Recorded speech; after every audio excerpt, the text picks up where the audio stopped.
Ranty! Good afternoon everyone, this is Chris Ensor at Richmond Farm. We've just brought this mob of ewes and lambs from up on that face over there.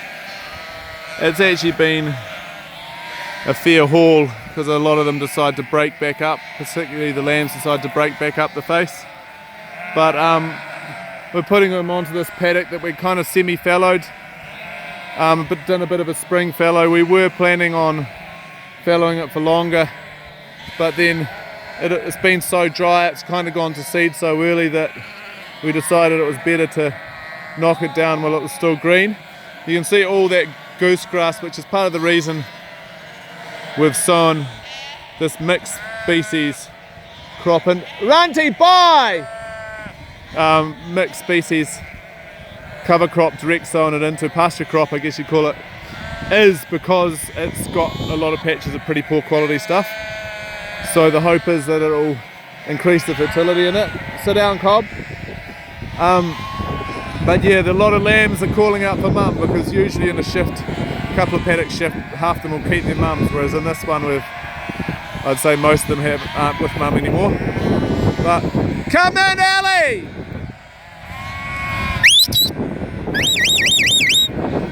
Bye, Ranty! The dogs are all a bit tuckered out as well. But yeah, definitely a little bit longer than we'd like for the ewes, well, the lambs. Good for ewes, not so much, a bit long for lambs, but really still pretty good. Spee, Ranty! Oh, she's not hearing. Anyway, I guess my reason for sort of showing it was that we're not in a particularly good patch, but you can see some lupins and a bit of crimson clover, a bit of ryecorn there. We graze it once over the winter and we kind of just let it do its thing with the hope that it would get another month or so's growth, but then still knock it down and put it graze through it with the mob quite quickly. But once we'd let those roots of those annuals do their bit more work on the soil, we did put a very small numbers of perennials in there, but mainly just herbs, plantain, clover and some chicory. But yeah, anyway, it's ended up being this way. The it's been so dry that this is by far the most feed we have on the place, so which is a real shame, but it's what it is. Pip, Pip, look! Pip, look! Look! Don't know why she's missing them. But anyway, here Pip, here. Yeah, anyway, I guess we'll leave it at that.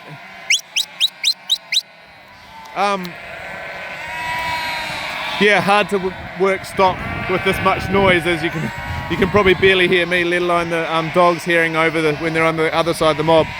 But yeah, we're doing this part of the break instead of that first because it's daytime and that's got the water. We'll let them come back and graze this evening.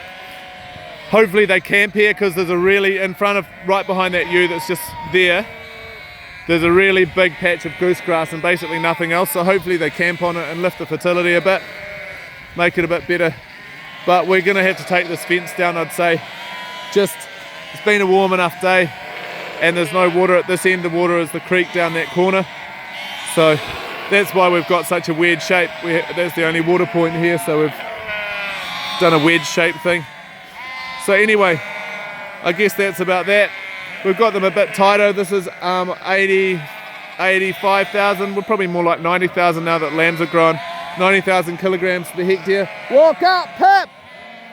Because these are hectare breaks. Anyway, just under hectare breaks.